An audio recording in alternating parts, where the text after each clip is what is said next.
What happens when a city's ambitious attempt to regulate rent collides with the judicial system? In Kingston, New York, a judge has put the brakes on key components of a controversial rent control law, setting the stage for a legal showdown with implications that extend beyond the city's borders.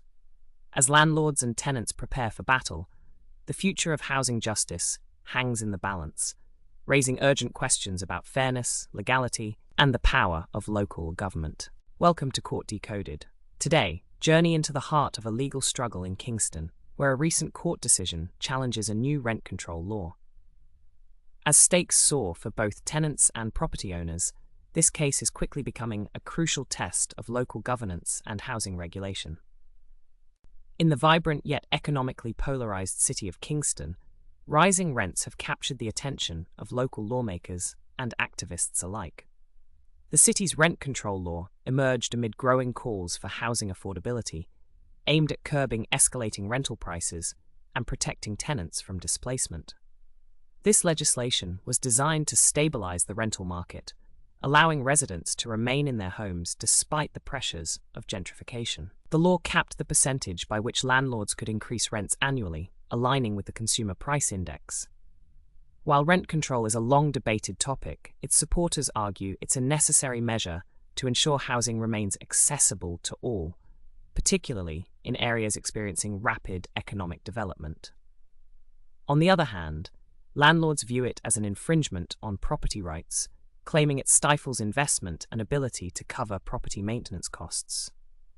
This tension set the stage for a heated legal battle, with landlords seeking to challenge the legitimacy of the regulation.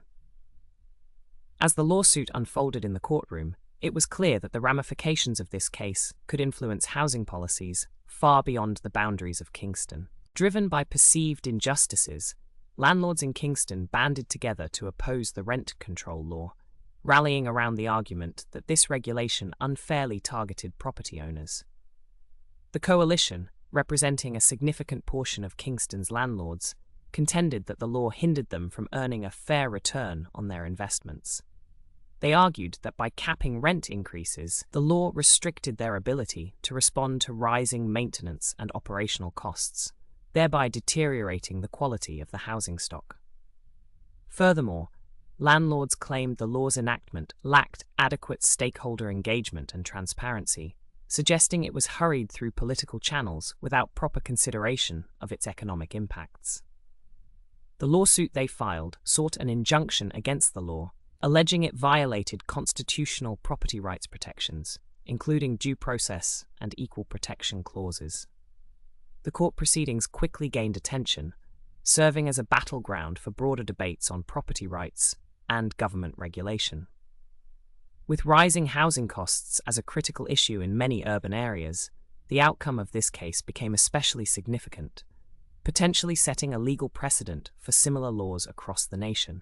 As landlords mounted their legal challenge, tenant advocacy groups rallied to defend the rent control law, emphasizing the urgent need for housing affordability in Kingston. These groups painted a stark picture of the city's housing crisis, highlighting rising rents and displacements that threatened the stability of low and middle-income families.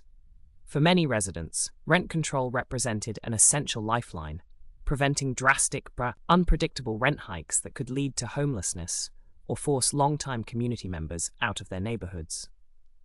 Tenant advocates argued that without these protections, vulnerable populations, such as senior citizens and low-income families, would face an uncertain housing future. They cited studies suggesting that rent control could improve tenant security, reduce eviction rates, and stabilize communities by allowing residents to stay long-term. Yet, these groups also faced criticism, with opponents suggesting that rent control could lead to decreased housing availability over time, as landlords may choose to convert rental properties into owner-occupied housing. Still, for advocates, the immediate benefits outweighed potential long-term drawbacks, and they saw the courtroom as a critical forum for defending the rights and protections of the city's renters. With arguments at full tilt, the case soon landed in front of the judge, tasked with deciding whether to temporarily halt the rent control law. As oral arguments were presented, the courtroom became a theatre of ideologies, contrasting visions of housing justice clashing under the scrutiny of legal principles. The judge, balancing equitable considerations and legal constraints, issued a mixed ruling. While some provisions of the rent control law were allowed to remain in force, key elements were suspended pending a full trial. This ruling was based on a careful assessment of the landlord's claims that the law imposed undue and potentially unconstitutional constraints on their properties. By suspending parts of the law, the judge signaled an acknowledgement of the valid concerns raised by the landlords regarding economic impacts and potential property rights violations. However, allowing certain aspects to stand recognized the immediate need for tenant protections amid the city's housing crisis. This nuanced decision reflected the complexity of balancing landlords' economic interests with tenants' rights to stable housing, setting the stage for a prolonged legal battle that would require further judicial examination and clarity. The court's decision sent shockwaves through Kingston, igniting intense reactions from both sides of the rent control debate. For landlords, the partial victory offered a momentary reprieve, acknowledging their arguments about financial viability and property rights. However, the suspension and continuation of different provisions left them in a state of uncertainty, wary of what a final verdict might bring. Meanwhile, tenant groups, though disappointed by the suspension of specific measures, found some solace in the remaining protections still in effect. This mixed outcome compelled them to double down on their advocacy, organizing renewed campaigns and outreach to raise awareness of the broader issues of housing justice. For the city's residents, the situation underscored the precarious balance between economic growth and social equity. Conversations about what sustainable development looks like for Kingston echoed throughout community meetings and public forums. The case became a flashpoint for broader societal questions about the right to housing, the role of government in market regulation, and how local policy can reflect a diverse set of community needs. As the trial proceeded, these discussions would continue to evolve, shaping the future policy discourse. Rent control laws, while not new, often tread a thin line between necessary regulation and unwarranted economic intervention. The ongoing legal tussle in Kingston highlights these complexities, reflecting broader precedents that courts use to weigh such cases. Historically, rent control debates in the United States have centered around the balance between ensuring affordable housing and maintaining property rights, two ideals that sometimes seem at odds. Legal precedents from previous cases underscore how delicate this balance can be, with outcomes that often pivot on the specifics of local market conditions and legislative intent.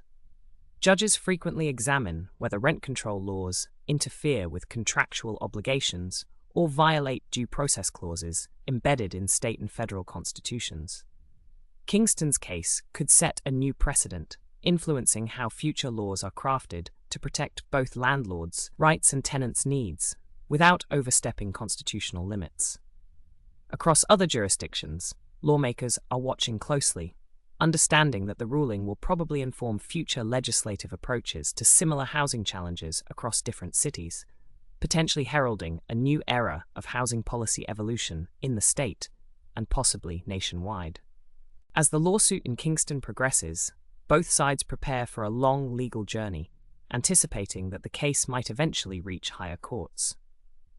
This extended battle requires meticulous preparation, combining detailed evidence gathering, strategic argumentation, and robust legal examination. Both landlords and tenants understand the importance of this case, which extends beyond their immediate interests to the broader implications for housing justice. Landlords, fortified by temporary court victories, remain steadfast that certain constitutional rights have been overlooked. They are likely to bring to light further data on economic impacts and property management challenges, aiming to demonstrate how rent control undermines property value and investment potential. Conversely, tenant advocates will continue to emphasize the tangible benefits of the law, potentially enlisting expert testimony on housing insecurity and economic studies underpinning rent control's effectiveness in stabilizing communities. The final resolution will undoubtedly rely on the court's interpretation of constitutional tenets, within the framework of modern housing challenges, a decision fraught with long-lasting implications. Regardless of the outcome, this case is poised to alter the housing policy landscape and redefine how communities prioritize economic growth and social welfare. The outcome of Kingston's legal battle has the potential to reverberate beyond its city limits, influencing housing policy nationwide.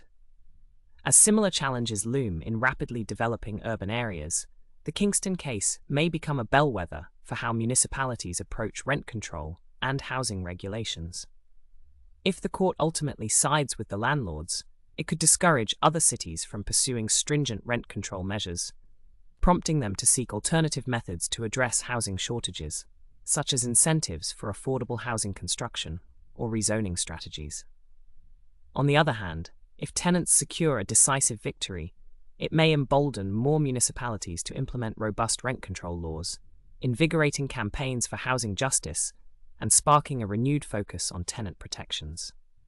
Either pathway will likely necessitate a re-evaluation of policy frameworks to ensure they adequately balance private property rights with public interest needs. As legislators, urban planners, and legal experts watch closely, the lessons learned from Kingston's legal odyssey will undoubtedly shape the narrative of housing justice, compelling communities to confront the complexities and responsibilities inherent in governing modern urban landscapes. The partial rulings in Kingston underscore the judiciary's critical role in mediating between economic interests and social policies. By temporarily suspending certain components of the rent control law, the court acknowledged legitimate economic concerns raised by landlords, emphasizing the necessity to weigh these against tenants' needs for stability and affordability. This nuanced ruling reflects an evolving legal landscape where the courts must navigate competing interests, balancing constitutional protections with local governmental interventions. The decision sets a significant precedent, particularly as other cities grapple with similar issues and look to Kingston for guidance. In framing future debates, this case compels policymakers to consider the legal viability of rent control within broader social and economic frameworks. Ultimately, the outcome will serve as a legal touchstone, shaping housing law and policymaking across multiple jurisdictions, while highlighting the ongoing tension between market forces and the imperative for equitable housing solutions. To stay informed on crucial legal developments like this one, subscribe to Court Decoded. Share thoughts in the comments, and don't forget to like and share with friends interested in housing law. Engage with us and explore how cases like Kingston's shape the legal landscape. Thank you for watching.